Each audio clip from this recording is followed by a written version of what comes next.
Hi, this is MC Shetty for a video about lost cities. This is a technical video. I'm going to explain how Lost Cities Worldgen works, also to talk a bit about other subjects related to that. So this video is mostly meant for people who are interested in knowing the details about Worldgen, and also for people who want to learn how to configure Lost Cities, make their own modpacks using Lost Cities, and generate the cities the way they want. So this is table of contents. Those are the things that I will go over in this video. And so the challenge, some other videos you should watch, the basics of cities itself, and future plans. So Worldgen is complicated. It really is. You want natural city placement so that it doesn't look like just a city on the flat terrain that is there with something like MC-Edit or whatever. It should look natural and flow with the terrain. So buildings should be fit to terrain and each other. Adjacent buildings need doors between each other, for example. That's something that Lost Cities does. There are rail systems and stations, and these stations also have to integrate well with the cities that they're in. Highway system and bridges, where the highways connect two cities and not just in the middle of nowhere. And we also adjust the terrain to better fit. Yeah, this should be cities. So we adjust the terrain to better fit the cities, and then a small demo. So let's do that actually. Let's show you a bit. Don't look at my world creation names. So to configure Lost Cities, you go to this tab, and there you can choose various profiles. Let's go to default, just the default, create new world. So because Lost Cities is pretty complicated, you will notice that Worldgen is a bit slower when you generate cities. Yeah, that's to be expected. There's a lot that has to be calculated, so that's simply how it is. I try to be as optimal as I can, but yeah, one can only do so much. Okay. Okay, so we immediately spawn in a city. Yeah, there's the railway system. I think many people will know how Lost Cities looks, but here you see an example, good example of how.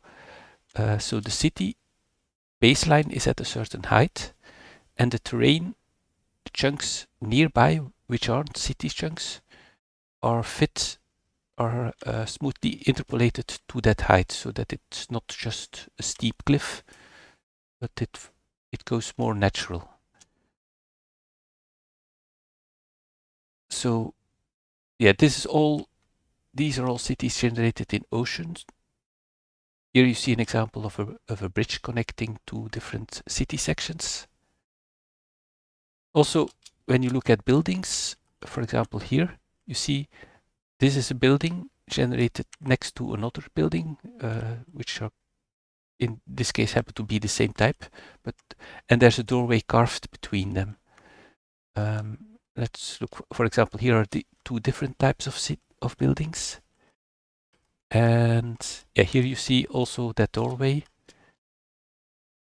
So the buildings are designed so that they can be fit to each one. Here's a very large bridge, and there's a very small one. So this is all randomly generated, but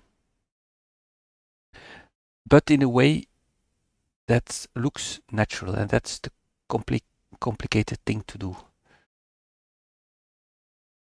Let me find another example. Hold on. Okay, so I teleported to another location in the world This is not ocean anymore. Oh yeah, the haunting message comes from Lost Souls, which has recently been ported. Here you see how you have a very large landscape, and the city is adjacent to that, and the hills are sloped down to fit to the bottom of the cities there. So normally, if these cities weren't here, these hills would probably have gone a bit further. But the city has taken over in this spot. Yeah, here's a good example, I think. Let's see. So that's a highway. And then, yeah, there's a bridge. There's a bridge going down these, a tunnel, I mean, sorry. These are typically rather dangerous, these tunnels. And this is a long one. Let's see where it ends up. Goes on forever.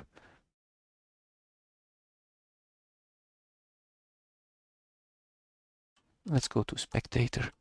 I can go a bit faster that way.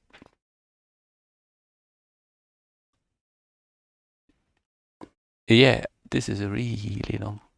Oh, and it just ends here. Yeah, so we went through that mountain there. Yeah, sometimes you can have things that don't make sense, like highways that end. It's hard to do everything correctly. That's simply not feasible. Yeah. Okay, so this should give an idea of the challenge. Yeah, this is also a nice example. Probably this was a high landscape, but the city has been put around it. And so, yeah, you get these remains of the old landscape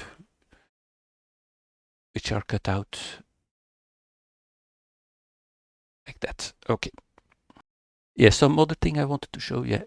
Lost Cities also has a damage system to make the cities look more ruined. This is like a crater, and you see how the building is damaged and some things are replaced. Here is a good example of terrain that fits rather nicely with the city and the river adjacent to it. This looks pretty good. Also, some other examples of damaged city parts. And sometimes you have floating blocks like that. Okay, let's go over to the PowerPoint. So I'm not going to go too deep into Vanilla Worldchain, but it's really interesting. So there's a YouTube channel from this Mojang employee, Henrik Knieberg. I don't know if I pronounce it right. And he has several very interesting videos about Minecraft 1.18 terrain generation, like this one, and terrain generation in a nutshell, connected waters, and these two. This is unrelated, but he gives a lot of very nice information about how the challenges that they had and how they solved certain problems like caves and water and so on. It's really very interesting. Certainly recommended if you are interested in this kind of thing.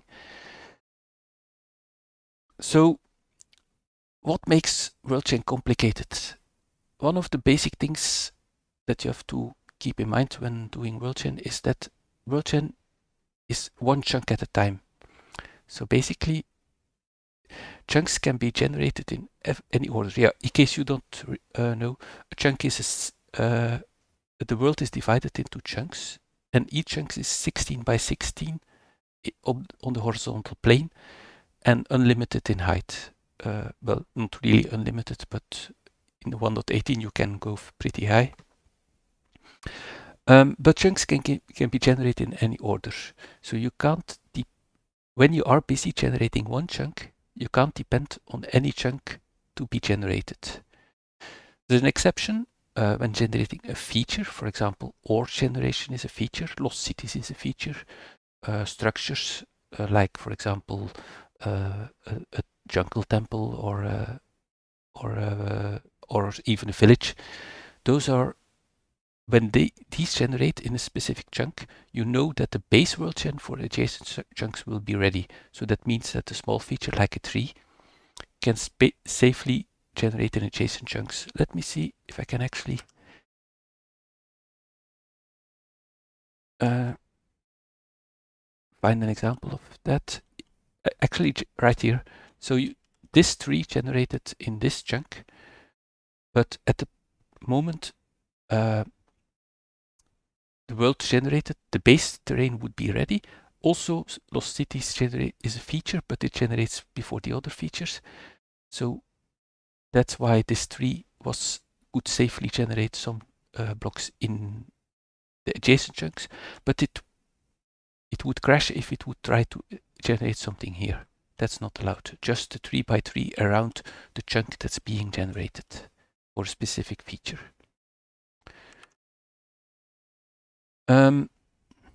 So large features have to be generated in parts. For example, a village is a good example, or strongholds. They are generated in sections. Chunks need to be generated the same, no matter when they are generated. So if you have a world and you delete it and you generate a world with the same seed, you should mostly get the same world. There are some exceptions for small features where there are some really random things, but those are the exceptions. One useful tool that you can use in WorldGen is the repeatable random. And what do I mean with that? It's basically, WorldGen is random, but you want predictability because you want, given a world seed, you want every chunk to look the same if you regenerate that world. So what you can do is when you generate a chunk and you want, for example, to decide should there be a tree here or not, then you initialize a random generator with a seed based on the world seed and the chunk coordinates. So that's just a simple mathematical function where you multiply the world seed with the chunk coordinates. This gives you another random number, another number that you can use for a random generator. From that, you can then generate a number which you can use to decide various things. So that's a useful pattern, which is often which you will find a lot in WorldGen. But the most useful thing in WorldGen is Berlin noise. It's a mathematical function, and let's check it out, the wiki page. So that's a wiki page about it. You can also check it out if you want. Oh. Yeah.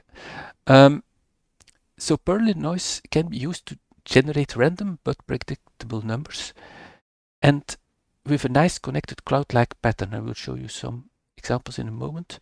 And you can use it both in 2-dimensional or 3-dimensional. So it's a random generator in a way, but it results in natural looking randomness, and it's heavily used for WorldGen. So this is a 2-dimensional Berlin noise. It looks a bit like clouds, and you, for example, this is not how Minecraft does it exactly, but you could make, for example, a game where you use this function. By the way, it goes on, this is just part of it, this goes on infinitely. And you can use this function to generate the height of terrain. For example, this would be low and this would be high, so you get a bit like hills here. And the nice thing about this works well for chunks because you can generate this part and this part, and if the player then walks from here to here, it will all connect nicely because this function generates predictable values for every point on this map. You can also have 3D Berlin noise, so that's also something that's used often. All right, let's talk about Lost Cities. Lost Cities uses various techniques. It also uses Berlin noise, but in this case, in the old way, to do city placement, we have another way. Every chunk in Lost Cities has a random chance to be the center of the city chance. And every city center has a random city radius. So basically every city is a sphere, and for every chunk the distance to all nearby city centers and their maximum radius results in a city factor. And that factor is important. A factor of null means there's no city, and a high factor means, yeah, we are in the middle of a city, and you can, for example, influence the height of the buildings and possibly different styles. So I have something that I can show you to make this more clear. So this is a small app that I made. So this is the old way to generate cities. Minimum radius 50, maximum 128, that's the default. And there's 1 in 100 chance that a chunk will be center of a city. So if we, for example, reduce, increase that chance, you get more cities, or you can reduce the chance, you get less cities. And if you want to make them larger, you can do that like this. But you see, these cities tend to be spherical, and when they overlap, they merge together. So this is how the old system works basically. Okay. In the latest release of Lost Cities, there's also a new system where a two-dimensional Perlin noise map is used to directly return the city factor. So this is much more natural. It's also faster, more configurable. Yeah, it has many advantages. Both old way and new ways are still there. I keep the old way because it also has some advantages, and it's for compatibility reasons as well. But it's just different. So let's show that. So if I switch to the Perlin mode, so this is how it would work now. But this is a bit more complicated to understand these. So scale is basically will control the size of the cities, and offset, so if I raise that, the cities will be smaller, less dense. If I lower that, they will be larger. So you see, and there's also the inner scale. For example, say you have less dense cities, but you want the city factor to be high, so you get immediately very dense cities, then you can do that with the inner scale. So those are the three important variables that you can configure now with the new system. Okay. Yeah, let me show you. So there are these train stations, so that's also part of Lost Cities with intersections. And sometimes, let's see if I can find one. Sometimes there are stations going into town. There's none here. Hold on, let me find one first. All right, I found an example. So here's a station, and yeah, there's a staircase going up, and then it connects. This is a small station. It's just a station where the trains don't go up, but this is how you can, or the people that live in this city can go upstairs. By the way, if the rail system generates in water, you get windows for nice looks. And here's another station. Okay. Let me see if I can find where another station, like, yeah, again connected. Okay. Okay. And besides the stations, there's also the highway system with the tunnels. And here you see another tunnel example where it comes out and then goes under again. And that's actually also controlled with Perlin noise, a two-dimensional Perlin noise map, which says where these highways are located. So my future plans. I have two companion mods. One is already released as Lost Souls, makes some buildings a lot harder. And I'm making a new mod, Lost Ruins, which will be which will enhance the cities with nice blocks. So it looks more ruined, more like a real city. Because Lost Cities itself is just uses vanilla blocks only, no additional blocks. So Lost Ruins will be companion for that. And then of course I want to port to 1.19. So basically this is it. I hope you like this. And yeah, let me know if you have any questions. And of course if you have bugs or so on. So see you next time. Bye bye.